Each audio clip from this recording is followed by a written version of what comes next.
Кто-то же должен сказать и правду, должен сказать, какие сегодня не решаются вопросы. И в России сложилась, на наш взгляд, крайне несправедливая ситуация, когда 10% богатых владеет 80% всего национального богатства.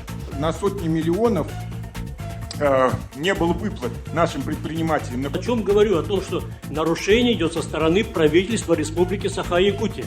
Вспоминая о детях войны, о которых все-таки действительно нельзя забывать, вот. Хотя принят закон, и дети войны должны были получать ежегодно 9 мая пособие, значит, 3000 рублей. Ну, этого, к сожалению, один раз только выдали, и вот с тех пор, значит, дети войны особо ни в государстве, ни в республике какими-то льготами не пользуются. Закончилось очередное 43-е заседание Государственного собрания в Тумен, рассмотревшее более 50 вопросов. И, как обычно, мы всегда готовы доложить нашим избирателям, дорогие товарищи, как мы участвовали в рассмотрении вопросов и защищали ваши интересы. Задавали вопросы.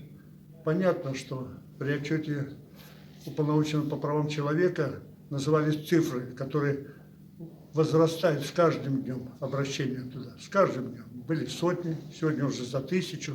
Хорошо или плохо? Но с одной стороны хорошо, наверное, а с другой стороны вообще-то плохо, что не прекращается обращение граждан, где нарушаются их права.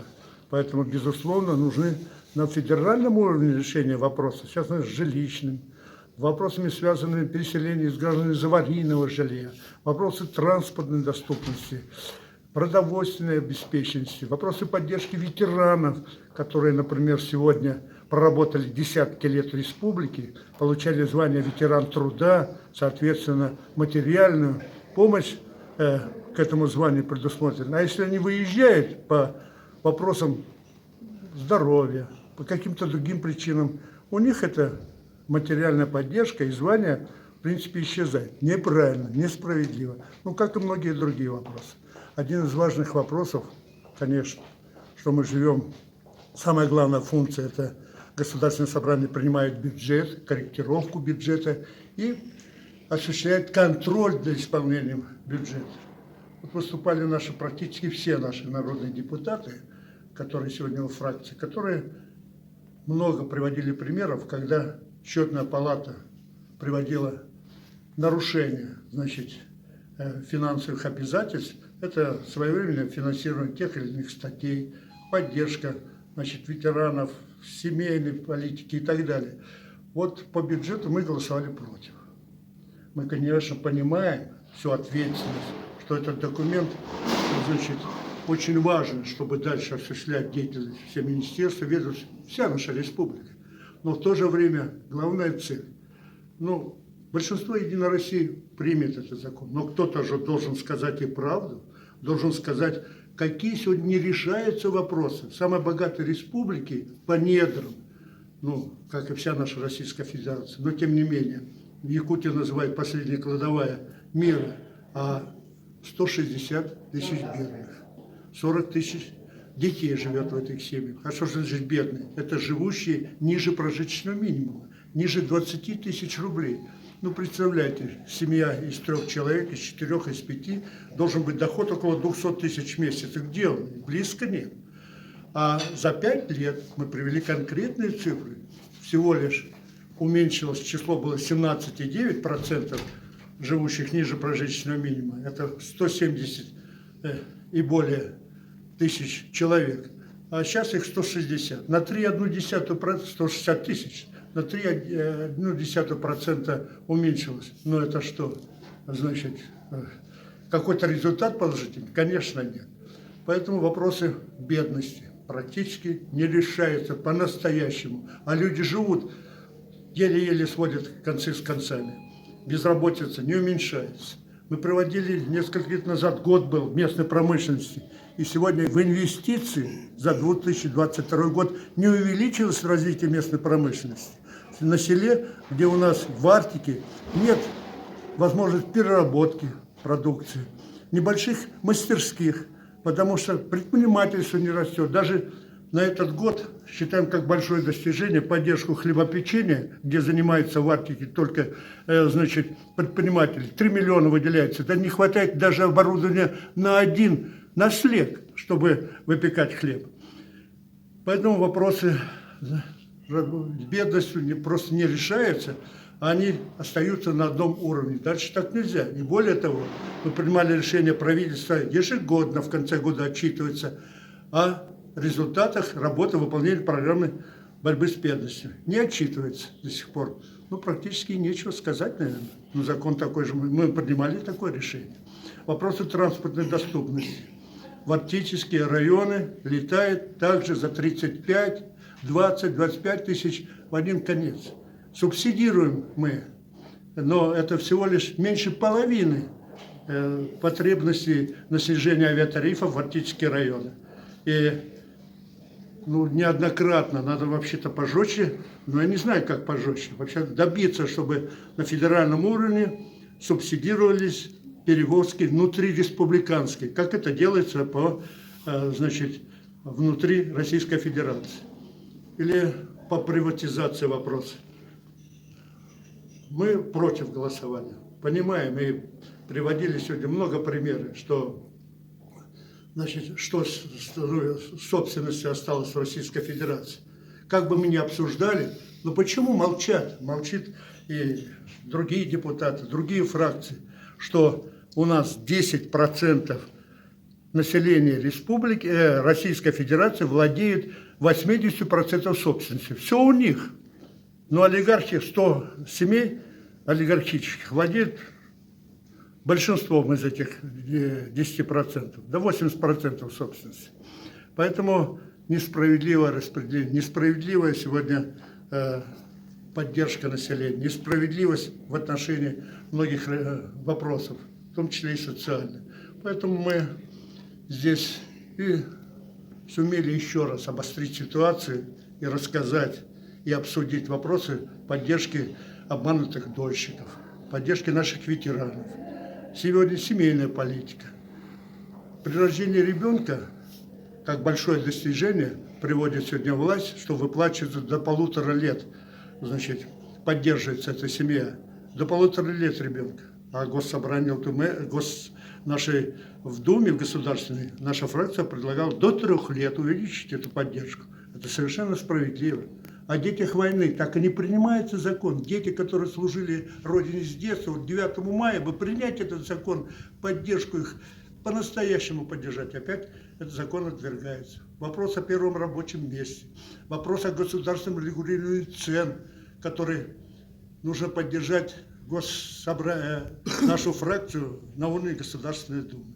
Вот некто только поднял вопрос, и наше решение голосовать против этого бюджета говорит о том, что нужно решать вопросы, связанные с жизнедеятельностью нашей страны, нашей республики, по-настоящему.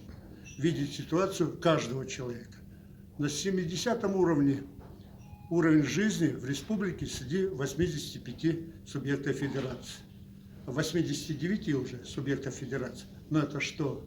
Это большое достижение? Конечно, нет.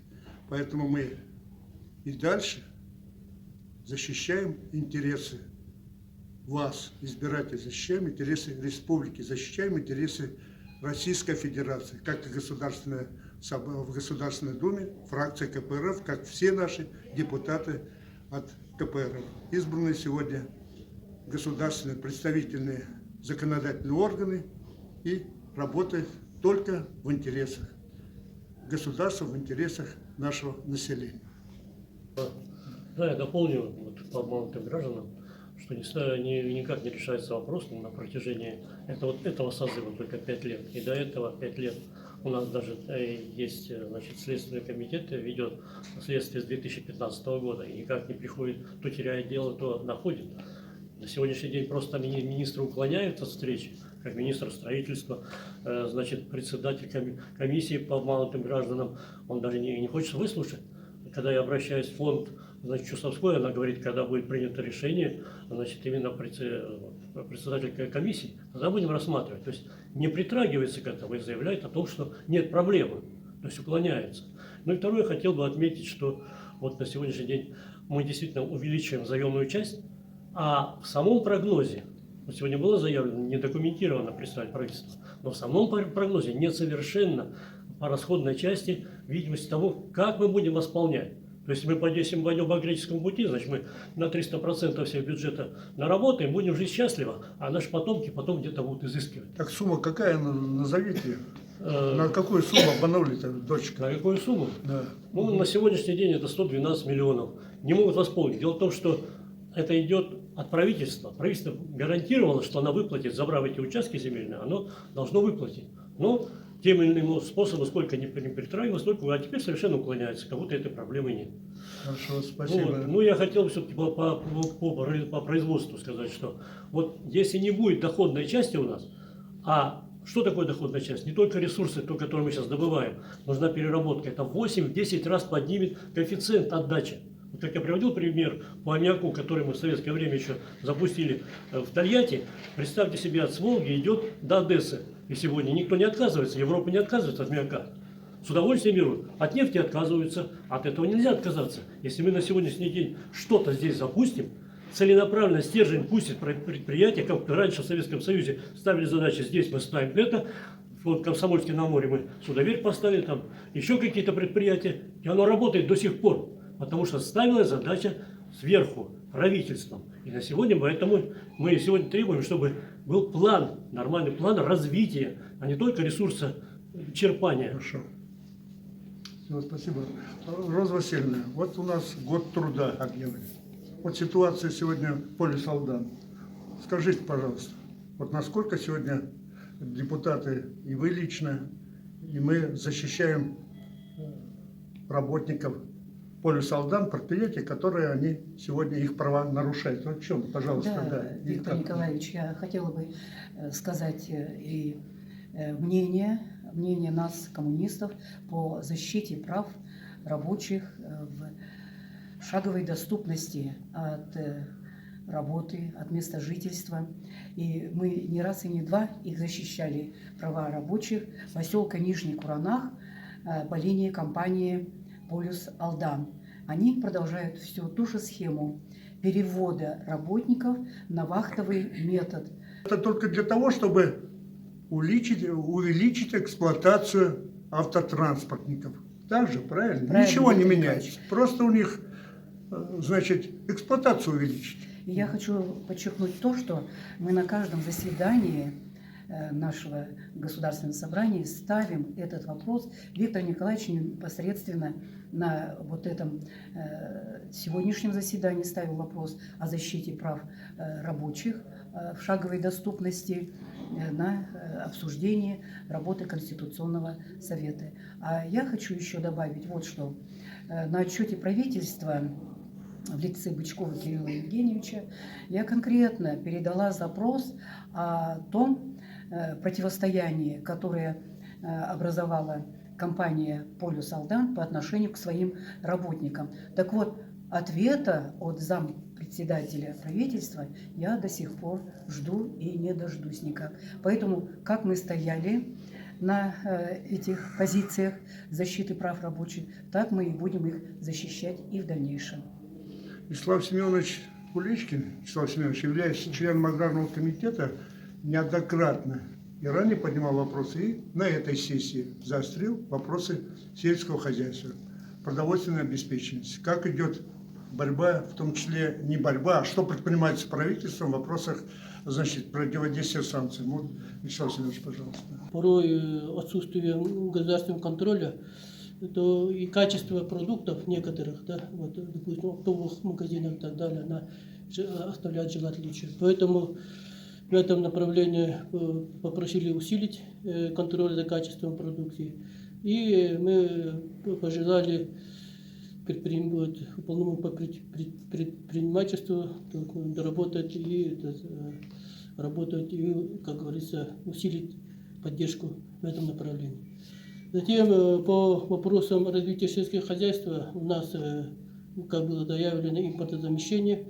Одна из основных направлений импортозамещения – это поддержка сельского хозяйства. Ну, если по-простому, мы должны кушать свое, как говорится, экологически чистую продукцию нашу, и чтобы наши товаропроизводители сельского хозяйства имели поддержку в этом направлении. Ну, в связи с тем, что у нас сейчас, как было заявлено, о том, что о 14 миллиардах, которые поддержка сельского хозяйства, но если в процентном соотношении брать, то это где-то в пределах 4%. Но мы, как знаем из истории, во время работы президентом Республики Штырова Вячеслава Анатольевича, то тоже Егор Абнаш Борисов, когда работал главой республики, то эта сумма доходила от бюджета республики до 7%. Мы наша фракция в процентном соотношении в этом направлении тоже заострили внимание, что сейчас все знают о том, что поднимаются цены на энергоносители,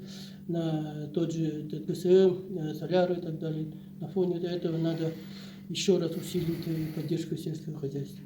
Но в целом, да, мы считаем, что отработали плодотворно и во благо, как сказал Виталий Николаевич, наших избирателей.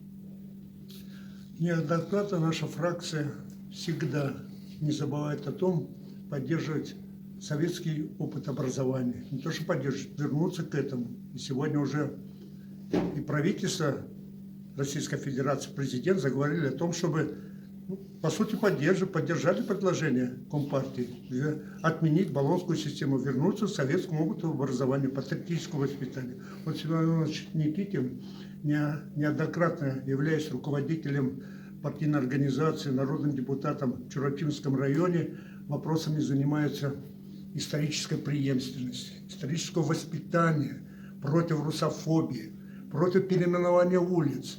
И нельзя не обратиться к вам, дорогие избиратели, поделиться с тем, что произошло в прошлом году в Чурапче. И народ за нами идет, потому что вот глава Чурапчинского наследия вызывал меня и говорит, чтобы мы зря меняли, народ очень против. Как раз вот это во время выборов говорит. Ну, мы сказали, вот это вы неправильно действовали. А потом он хотел какую-то улицу переименовать, но улица очень маленькая, вот поэтому в лесу стоит, вот поэтому я не согласен. Сейчас они хотят строить какой-то вот сквер тоже новый. А я критиковал их в отчете главы УЛУСа, потому что вот сквер имени Варахсанова стоит, и вы не смотрите. Все без мусор. Там наши знаменитые люди района все в лужах стоят. Вот надо это посмотреть надо. И никаких новых скверов. Если сквер строите, имя дадим Карла Маркса.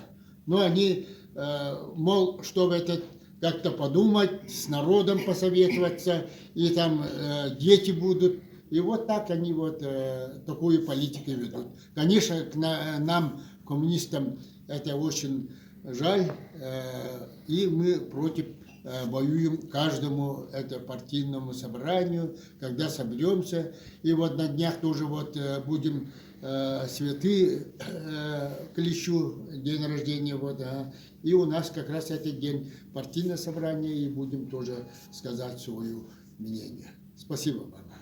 Никита Иванович Романов очень, как и все мы, очень активный депутат. И мне бы хотелось, чтобы он в республиканском комитете партии отвечает, не то что отвечает, идеологической работой занимается. Вот предстоящие праздники, предстоящие события в апреле и в мае. Никита Иванович, пожалуйста, да, сейчас обратитесь. Так, дорогие товарищи, ну, действительно, прошло 43-е заседание, пленарное заседание Государственного собрания ЛТУМЭН. Действительно рассмотрены очень важные вопросы. И как вот выступили мои предыдущие товарищи, действительно, фракция КПРФ не оставалась в стороне, а очень активно участвовала в обсуждении всех вопросов. Наконец-то обратились к опыту, советскому опыту образования и пришли к мнению, да это, собственно говоря, уже давно многие преподаватели и вузов, и школ, как говорится, поняли, что болонская система, она не для нас. Она совершенно, как говорится, понижает качество обучения молодого поколения. Вот сейчас у нас недавно прошел семинар совещания партактива Дальневосточного федерального округа, на который приехали представители ЦК. И вот Нина Останина, она встречалась с директорами школ. Директора школ, родители категорически выступают против ОГЭ, ЕГЭ, против коммерциализации даже школьного образования. А что говорить о высшем образовании? Вот сейчас действительно наконец повернулись в сторону, как говорится, советского опыта. Но насчет вот наших праздников, которые предстоят в конце апреля, в начале мая. Но это очень большие праздники. Но прежде всего мы отмечаем 153-ю годовщину со дня рождения Владимира Ильича Ленина и проведем торжественное собрание, возложение цветов. Вот.